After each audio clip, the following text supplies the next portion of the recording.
I can't just listen to what other people tell me I should do. I just got to listen to my intuition. It's 2016, December. It was, I think, the day after Christmas or Christmas Day, I posted my first video. And that I just always wanted to post YouTube videos, and I was just really interested in just like one day being able to do that, but I didn't have the courage. And so one day I just decided, I'm going to do it. I'm going to just post a video and see what happens. If I don't do it now, I'm never going to do it.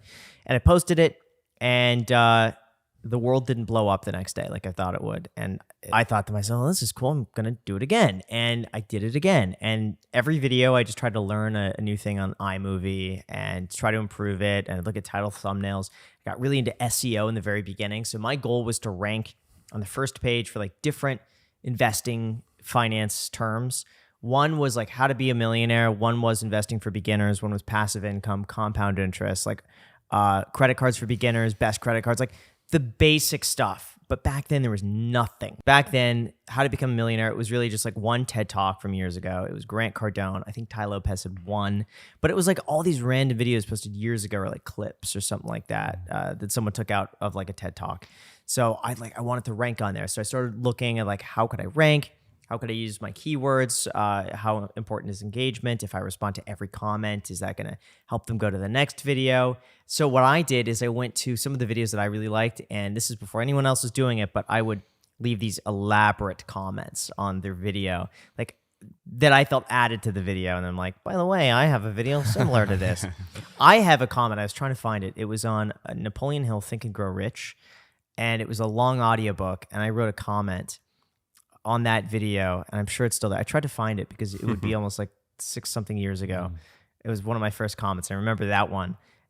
Can't find it, but I would just do that throughout YouTube videos. So did the majority of views come from search back then, or was it? No, in the beginning, I would say the first little bit came from, I think, search. Yeah, it was search results, but it was very niche things. I think like compound interest was one of them. Like I didn't get like investing for beginners. I think I was on like the second page on that, but I got like some random stuff. I think I tried to rank too for like Zenith Al Primero A386. Like that's how niche I tried to go. And like a watch, I did a watch review, and I'm like, if I could rank on this, nobody's searching for Zenith Al Primero, like stupid stuff, but I did it anyway. Then after 3 months, I think I started coming up recommended to Ty Lopez videos.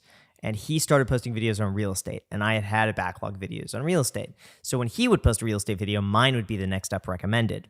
And so people would flow from him to me, subscribe to me, and then keep watching the next content. And it just snowballed from there. So Google says you're worth approximately $7.3 million. I'm guessing it's somewhat north of that. What's the accurate figure? It varies really depending on what the market does. Value of the real estate is all over the place, and I just kind of self-assign a value that I feel like is reasonable. I'll say it's anywhere between 15 and 19 right now. Just it depends on where the market's going. Okay, you've got over 4 million subscribers, and some of your videos get sort of 500,000 views overnight. Did you ever think it'd become as big as it has? No, never. When I started, like the cap, like the most that you would get on a video is like 50K, and that was like the whole finance sector of YouTube. Like even the old Ty Lopez videos, like, and I reference him and Grant because they were the ones when I was starting. Like that was my barometer. Was them. There was also Project Life Mastery. I think was one of the other ones. Alex Becker was one.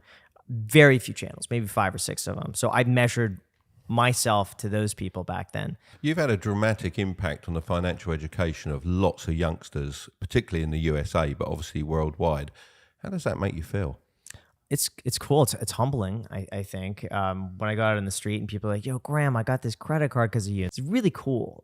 Because as long on as YouTube, they're paying all of it back at the end of the as long as they're paying all of it back. I mean, everyone's, I like to think everyone's and building that credit score. Yeah, responsible. But I get a lot of people saying that they've bought properties, that they're living in a duplex now, and that they're cash flowing on a property. Like that stuff is cool. It's also pressure on me because I'm like, oh man, like I just hope you have a good experience with it, because I'd hate for anything, you have a bad deal or something like that, I would just feel terrible. And same thing, I've had a lot of people tell me like, hey, I dropped out of college and became a real estate agent. I'm like, how's that going? Like, good. So I'm glad it's going well, but you don't fully realize the impact you have, I think, when you're behind a computer screen You do most feel of a the little time bit of until pressure as well from it, Oh, don't you, yeah. as well? Because, I mean, I get people obviously in the comments, oh, I did this and it all went wrong and, you know, or it hasn't gone up in value. And I say, well, you know, it's about the long term. Yeah. And I think people are not very patient nowadays to see those long-term gains. What are your thoughts on I that? agree. I think there's so many nuances to it that it's impossible to give like a one-size-fits-all approach to everybody. As much as we try to say, well, you know, history says buy index funds, hold them 20 years. This is historically tended to work. There's so many different situations if someone says, well, I did that, but I need the money next month. And now it's down 10% in this month, and now I have less.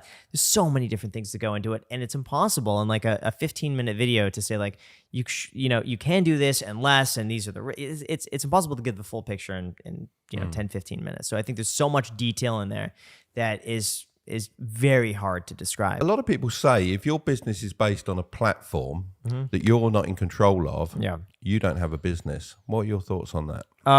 Somewhat true. I mean, you definitely have an audience that you could take outside of YouTube. I would like to think that, you know, YouTube is part of it, but then I've diversified within YouTube between 3 channels and a 4th vlog channel. I don't really post on that, but we'll say 3 channels on YouTube.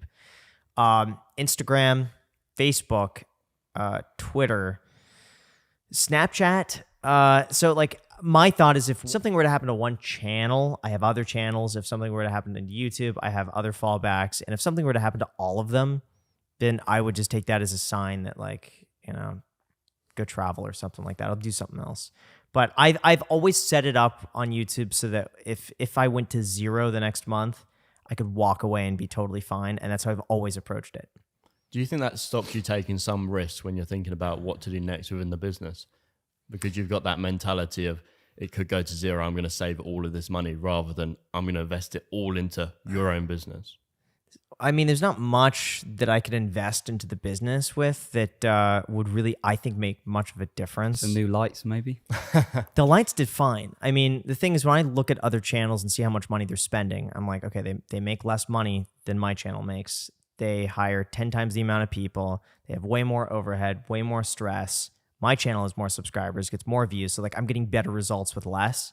And so that's been my approach. I just think, why? But if you think about that as like, if you were saying the same for investing in stocks, you're thinking about the short term, not the long term. So channels that are investing in all of that equipment nowadays, surely like in 10 years time, they're going to be huge. Yeah, but that's not guaranteed because again, they're on a platform. Sure, but too, that nothing's it could- guaranteed, is it, when No, it of comes to course. investing? But that's why I think I take the chips off the table pretty frequently. To the point where, like, again, if it goes to 0, I'm totally fine. But that also gives me, I have no stress. I have no, pressure for high overhead or anything like that. We could shift and do anything as needed. If we need to make a substantial capital investment tomorrow, not a problem at all. It's the freedom and not having that obligation. I get stressed out. The more people I have to talk to, the more people that are involved, the more cooks in the kitchen, just stresses me out. I don't enjoy it. And everyone that we have on the podcast says, oh, you should scale and do this and that and this and that. But I'm like, at the end of the day, that's not me. And it's taken me this last year to realize that like I can't just listen to what other people tell me I should do. I just got to listen to my intuition.